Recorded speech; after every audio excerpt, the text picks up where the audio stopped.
Ok, queridos? Professor Leonardo Carvalho aqui. Vamos lá para mais uma aula de física. Bem, pessoal, hoje nós vamos falar sobre o plano inclinado, né? Um assunto muito recorrente que gera muita dúvida nos alunos. Então, primeiro, pessoal, nós vamos para essa situação inicial, essa situação aqui de cima, tá? Chamada de uma situação 1, onde eu tenho um plano horizontal, tenho um objeto de massa M e atua neste objeto duas forças, força peso e a força normal.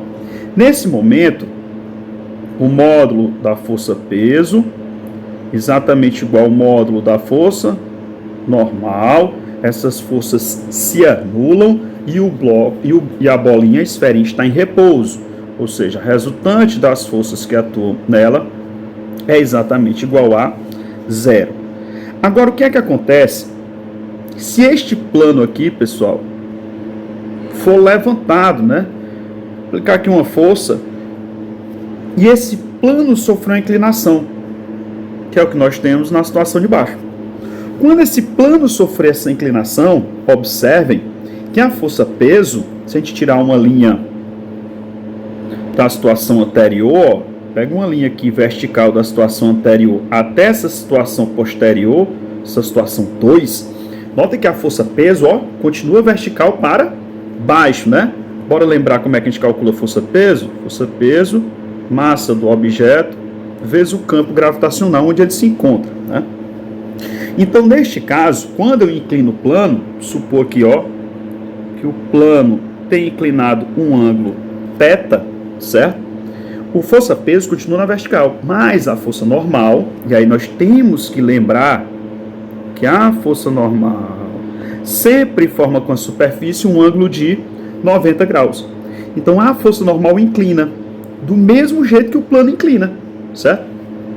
Então, se esse plano inclinou aqui um ângulo θ, certo?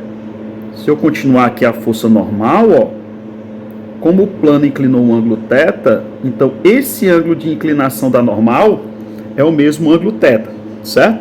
Quer dizer que o ângulo de inclinação do plano é o mesmo que a normal inclina, né? Porque a normal sempre vai formar com o plano um ângulo de 90 graus. Então, eles giram juntos, eles têm velocidade angular iguais. Nesse momento, pessoal, nesse segundo momento, notem que a força normal e o peso não se anulam mais. Por que não se anulam mais? Porque não estão na mesma direção. E aí vamos fazer uso aqui do nosso laboratório virtual, FET, da Universidade de Colorado, nos Estados Unidos, né? Podemos usar de graça. Então, obrigado à Universidade de Colorado. Então, no nosso FET, o que é que eu tenho aí? Eu tenho aí um armário, força normal anulando a força peso, certo? E o plano não se encontra inclinado. Note, pessoal, que eu coloquei um atrito. Por que eu coloquei o atrito? Porque senão, na hora que eu levantar essa rampa, o bloco cai. Então, quando eu levantar aqui a rampa, levantar aqui a rampa, vamos inclinar a rampa 10 graus, tá bom? Pronto, tá aí. Inclinei a rampa, 9.3, 9.9, tá aí, a rampa está inclinada quase 10 graus, certo? E o móvel não está se movimentando. Como que ele não está se movimentando? Vamos colocar aqui uma transparência em cima desse nosso plano, certo? E vamos estudar aqui o que está acontecendo com esse armário. Notem que a força-peso, ela não muda. A força-peso está aqui, verticalmente para baixo. Só que a força normal, pessoal, ela vai inclinando com o plano, Se o plano inclinou quase 10 graus, 9.9, então aqui a normal também inclinou 9.9, quase 10 graus. Então, assim, como eles não estão na mesma direção, eles não podem se anular. Então, natural, pessoal, esse bloco descer ao longo do plano. Mas ele não está descendo. Ele não está descendo, tenho certeza. Anulando o movimento, nós temos a força de atrito.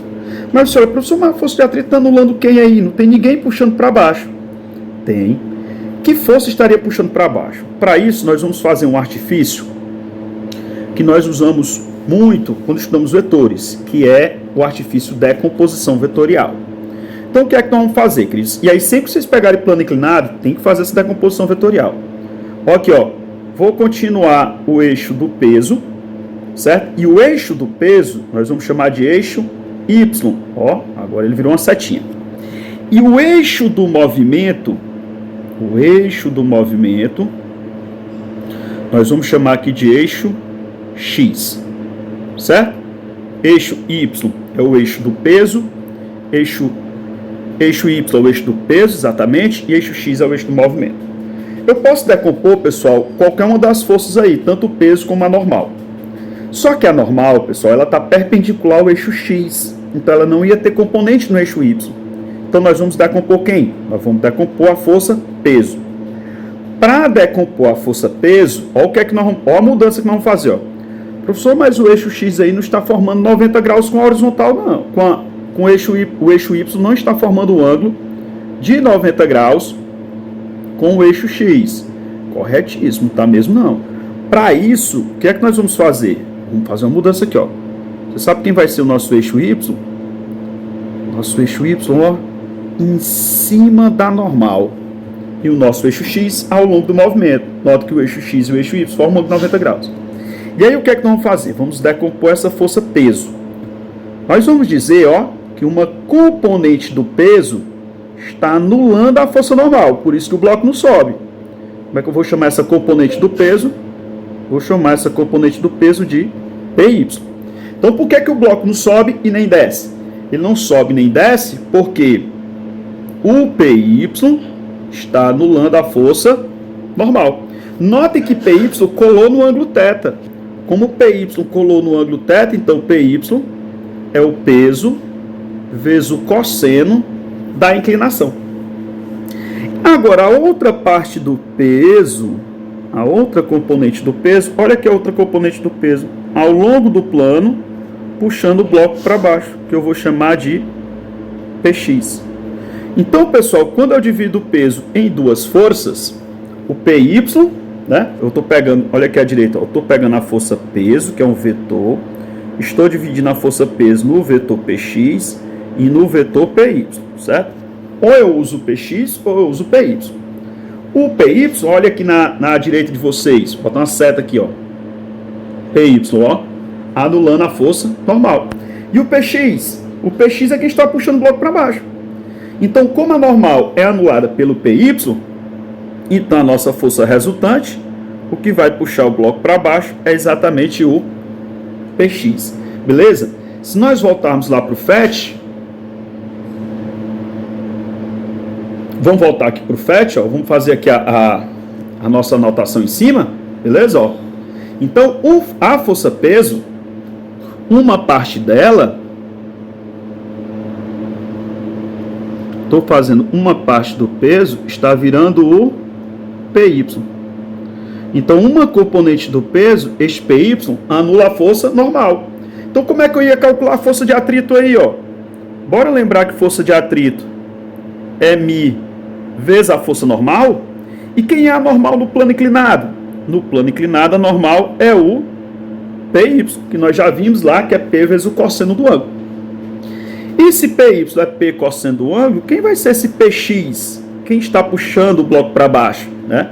O nosso Px aqui, já vai ser peso vezes o cosseno da inclinação. Ah, professor, agora eu entendi.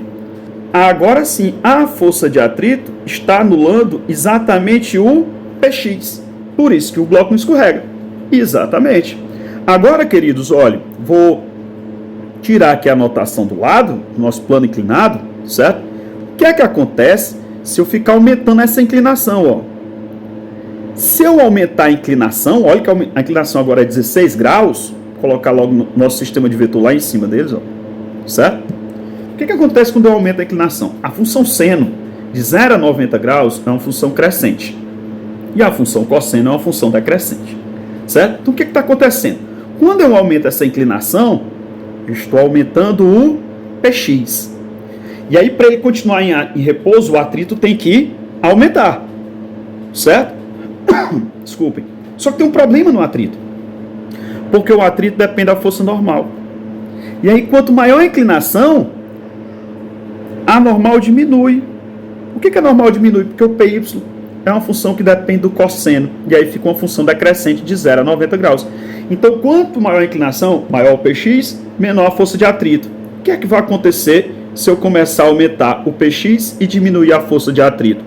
Vai ter um ângulo em que o objeto escorrega. E escorrega de forma acelerada, variando a velocidade com o tempo, certo?